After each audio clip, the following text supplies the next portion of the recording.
To China now, which could be showing signs of softening on its hardline stance with the U.S. on trade tariffs. A softening that could bring some hope to that the two sparring sides will be sitting down at the negotiating table. China said today it is, quote, evaluating an offer from senior U.S. officials to talk, but it has one condition. In a release today, the Chinese Foreign Ministry said the tariff war was unilaterally started by the U.S. So if the U.S. wants to talk, it should show its sincerity and cancel the unilateral tariffs. It is worth noting that the statement conveniently omitted China's decades of trade violations, like dumping cheap steel on America or stealing our intellectual property. That's partly why President Trump has ratcheted up those tariffs on China to 145%, a hefty number that appears to be taking a toll on Chinese producers. Now, China responded with a 125% tariff on all American goods. Both sides have granted some exemptions to ease the pain, but China's demand to cancel all U.S. tariffs might be a tall order for Trump. The president made it clear on Wednesday night that the only deal he wants with China is one that is fair for the U.S. And we have to make a fair deal. We've been ripped off by every country in the world, but China, I would say, is the leading one, and the leading candidate for the chief ripper offer.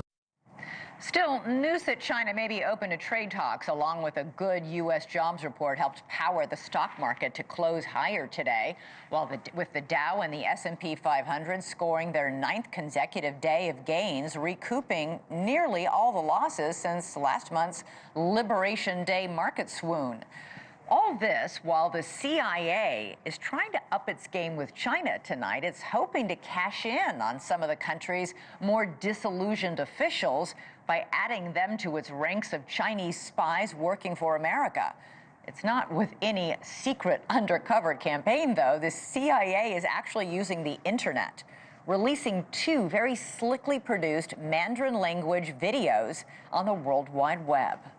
这种晚宴，最晚到的人总是会成为众人议论的话题。 The agency says it's interested in a wide variety of information from China beyond that of traditional espionage like you see in the movies.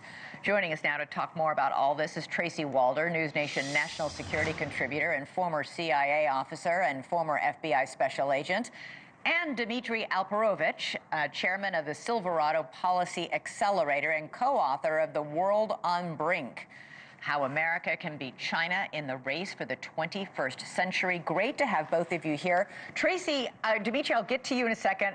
But Tracy, I've got to talk to you about these videos. They're astonishing and have already gotten millions and millions of views in China. Does the CIA really think the phone's going to ring? It's going to be somebody in China going, I saw your video, I want to spy for you? Well, thank you so much for having me, Elizabeth. No, I don't think anyone's going to necessarily pick up the phone, right, and answer that call. But what I do think is interesting, first of all, about this is the fact that the CIA was able to basically penetrate the Great Firewall, right? That is the biggest issue, is getting these videos to consumption in China because the firewall is so great. The fact that they were able to do this is pretty fascinating, but I also think this is in response to basically the March 2nd warning from the intelligence community that China and Russia explicitly were looking to basically recruit disgruntled employees, disgruntled terminated employees through the federal government. And so I think that's why they're doing this. They're giving them an easy way to make money and to, quite frankly, spy. Yeah, and Tracy, the videos basically say to these Chinese officials that if they're concerned about their family's safety under the communist regime, joining the CIA can save them. One video ends with the quote, "Your fate is in your hands." The other video ends with the quote, "Heaven helps those who help themselves." It's astonishing, actually. It's dramatic, to be totally honest with you, which is something we don't typically do, right, at the CIA, is be overly dramatic. But that's really what they're trying to do. They are really trying to capitalize on any economic unrest that individuals feel in this country, not to mention the fact that a lot of individuals are very disgruntled with the fact that they feel that Xi just kind of discards them when he's not of political use to them anymore. And so the CIA is, in a way, kind of geniusly trying to capitalize on that and give these individuals a safe way out. All right. You talk about the economic unhappiness. Dmitri, we know China's feeling the pain of these sanctions. So are many businesses in the United States.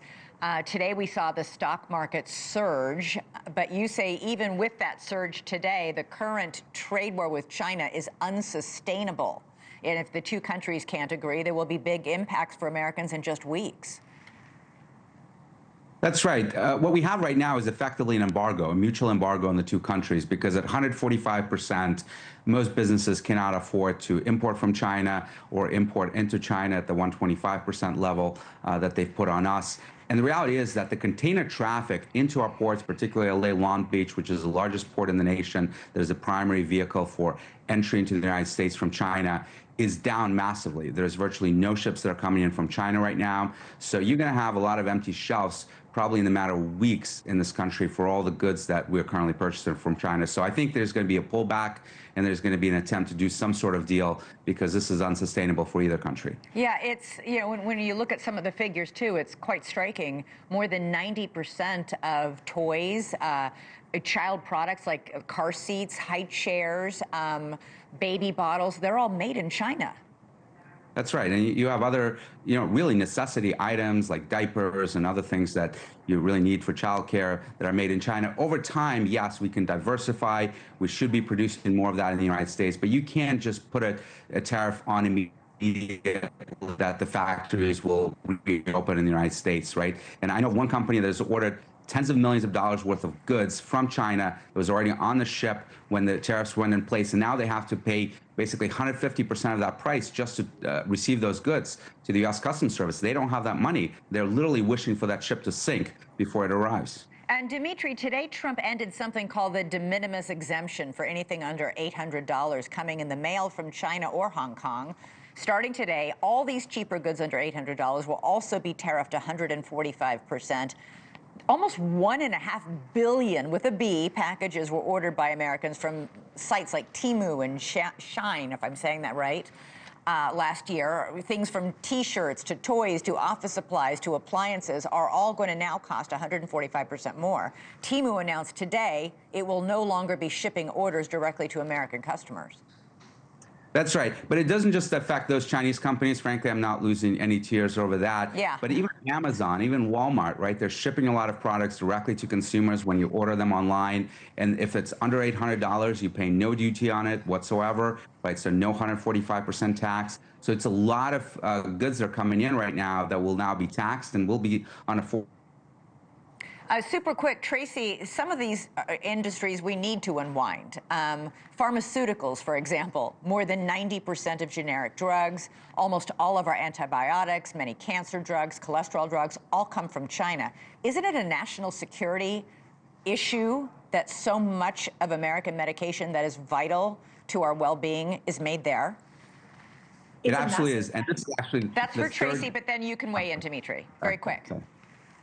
It's a massive national security issue, Elizabeth, and I think you raise an excellent point. Not enough people are really talking about that, about quality control, also about any disruption that can happen to this particular supply chain is very, very disconcerting, and I think is a huge problem. Also, even if we look at fentanyl, for example, a lot of that raw chemical is actually manufactured in China. And so really that entire pharmaceutical industry is really caught up in terms of national security and the cartels. All right, 10 seconds, Dmitri. Well, this is the third shoe to drop because right now the United States government is pursuing something called Section 232 investigations into pharmaceuticals and semiconductors and other critical national security sectors. And they're going to be tariffing China specifically in those sectors on top of the 145. Yeah. All right. Will be very interesting to see. Tracy, Walder, Dmitri, Alperovitch, thank you both so much. Thank you for watching. Subscribe below and download our NewsNation app right now on your phone, and you will get fact-based, unbiased news for all Americans.